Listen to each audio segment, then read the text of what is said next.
Lots of interesting comments like, are you David Attenborough? And that commentary is cringeworthy. It's a wonder they asked us back. Nah, cringeworthy is the new cool. Is it? Yes, Sir David. Let's get on with it.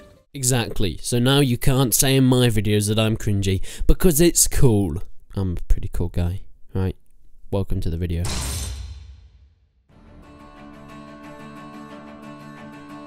It's around 3 weeks now when Kingdom Come Deliverance comes to our gameplay screens, and I can't wait. And they've released maybe the final gameplay video they're going to release before the date of when it actually comes out. But nonetheless, this is absolutely incredible, this one that I've just watched. So what I'm going to do in this video is I'm going to go briefly over the most important points, but definitely go and watch the whole video down in the description, since I'm only going to be showing clips from it. And of course there won't be any audio. There is a voiceover in the actual thing explaining more in detail about the game, so definitely go and watch that. This will all be muted in this one.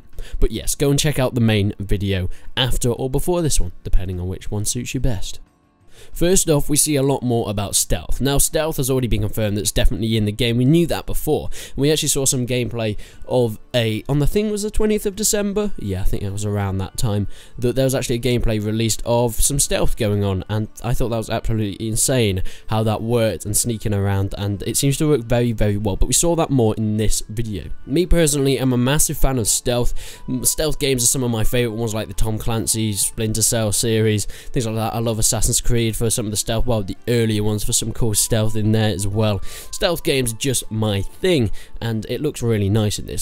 Maybe it's better to sneak in because you're heavily outnumbered or they've got much better armor, or maybe you're just not very confident with your fighting skill. Charging in might not be the best idea for you. So sneaking around, hiding behind trees, hiding in the undergrowth might be a good idea, or sneaking up behind them, stabbing them in the chest and hiding their bodies in the river, or in a bush, or in a cart, or in a child's play centre. Now, as many people will see if they've seen my playthrough of the beta, archery is pretty hard, and I'm pretty useless at it. Okay, we're a bowman in the woods. God. Oh god. Oh god. Oh god. We're still using the bow apparently. I can't use a bow. Oh, he's getting back up. Oh god, he's strafing as hell. Look at him go! Look at him go! And this is because archery has no sights.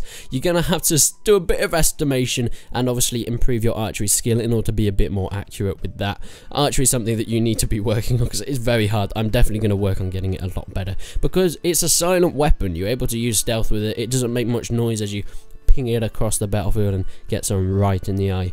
Poor King Harold. Now, if you're fighting an opponent and you're starting to win, if they don't feel like they have any chance against you, there's a possibility that they may yield. They'll get down on their knees, put their hands up and say, "Please don't kill me," or whatever accent they choose to use. But from this, it gives you more choices. You can either put them down like a stupid little dog, or you can be nice to them. You can say, "Hey, let's be friends." You can persuade them to tell you information by putting your sword to their throat and say, "Give me all your info," or you can just rob them and leave them there in the dirt. It gives you a lot more choice and customization in what you do when you fight or beat an opponent. Now, as you can see from this gameplay and some more gameplay that was shown, I think it was the Alienware stream, they had some gameplay of Kingdom Come Deliverance. It looks very well optimized now.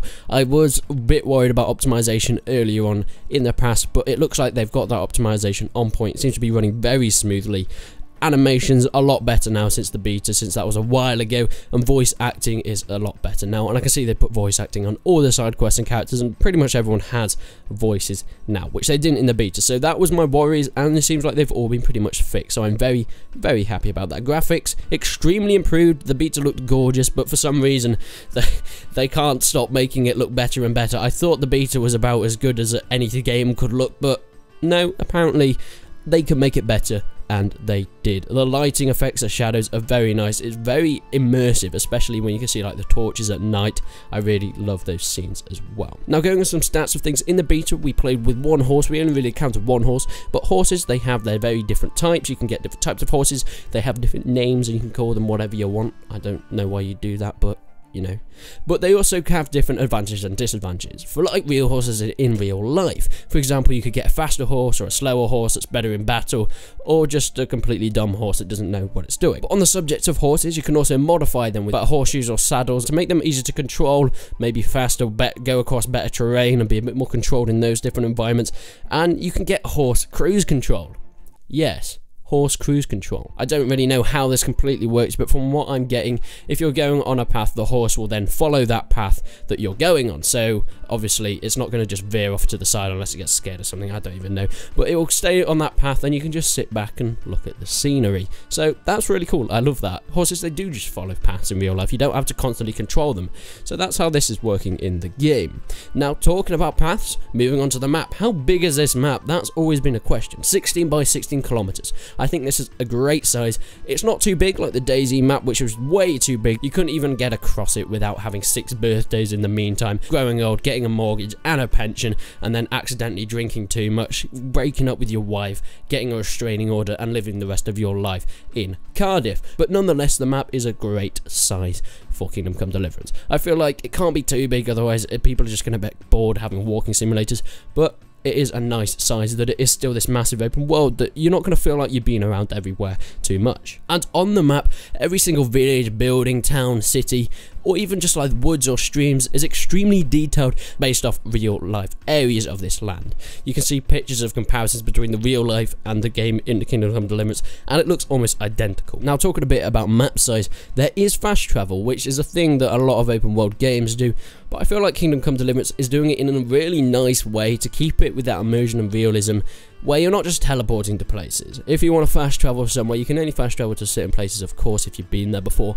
But if you want to fast travel, you'll see your little character go across the map like beep, beep, beep, beep, beep, beep, beep, beep, beep, beep, beep. Well, he won't make that noise, but you know what I mean. But as he does that, he'll still get hungry, he'll still get tired, you might even be ambushed on the way, so you have to be very careful for that. So fast travel is not something you want to do lightheartedly. You have to make sure the path is clear, you have to take a risk when you're doing it nonetheless. Now in towns and cities, you'll meet many civilians, as we have seen in many of the gameplays so far. And each of these civilians, they have their own lives, they have their own jobs, maybe farming or cooking, or maybe even chopping people's heads off for fun. I don't know if many people do that, but that might be a thing in the game.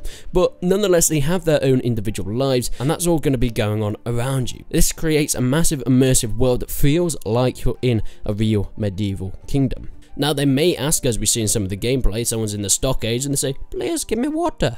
But then you can even decide, no, I'm just going to leave you, and he gets a bit thirsty, a bit annoyed at you, or you can be a nice guy, and then, you know.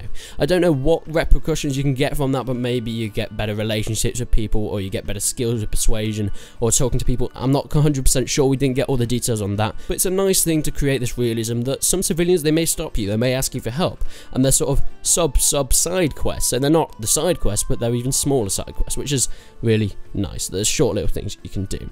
Now, you can pickpocket people, you can be a thief, or you can be a good guy. If you're a good guy, you can go around, you can buy stuff, you can get money the nice way. You can do the quest, you can get money off it, you can help people, they may pay you, and you can go to merchants and you can buy things. You can also haggle, saying, "Oh, I want this for £2, even though it costs £300 if you're a bit of a scumbag like that. But nonetheless, haggling is something you really want to do, and depending on who the shop owner is, you might not want to push them too much, or they might just say, "No, go away, you can't have my armor, or you can't have my pig's ears." But nonetheless, haggling is something in the game that helps create this marketplace simulation. But if you want to go on the darker side, you can pickpocket people.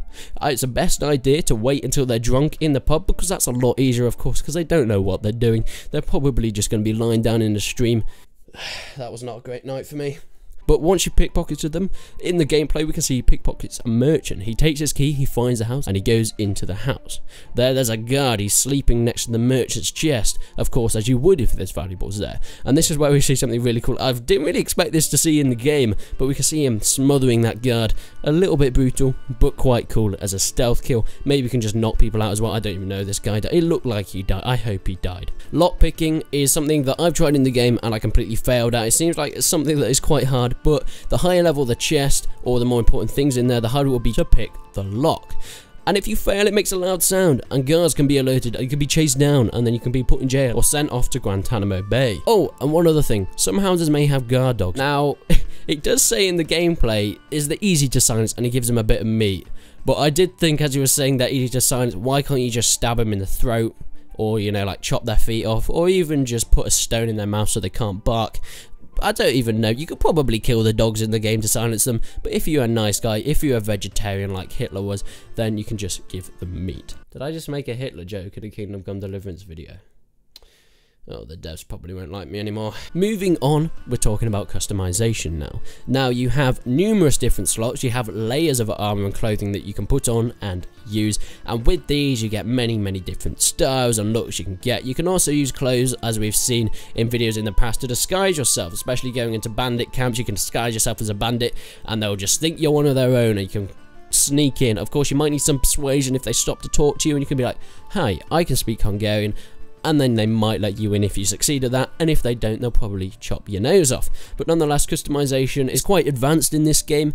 You can choose between different armors, weapons, swords. We know there's blacksmiths in the game as well, so maybe you'll be able to customize your weapons in the future. But now we're going to move on to the most important part, and this is alcohol. This is the most important part of anything in life.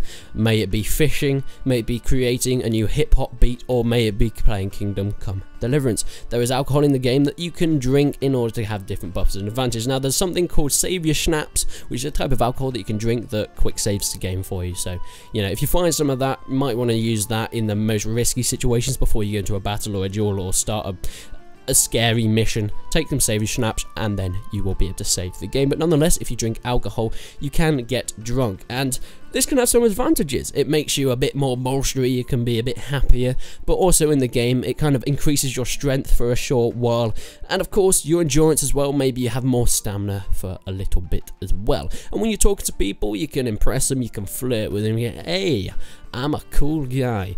But also that can be overdone if you get a bit too, you know, happy. But once the alcohol wears off, apparently you can get a hangover in Kingdom Come Deliverance. Who would have thought this is a medieval hangover simulator? I don't even know, but that is awesome. I can't wait to wake up in the middle of a sheep pen.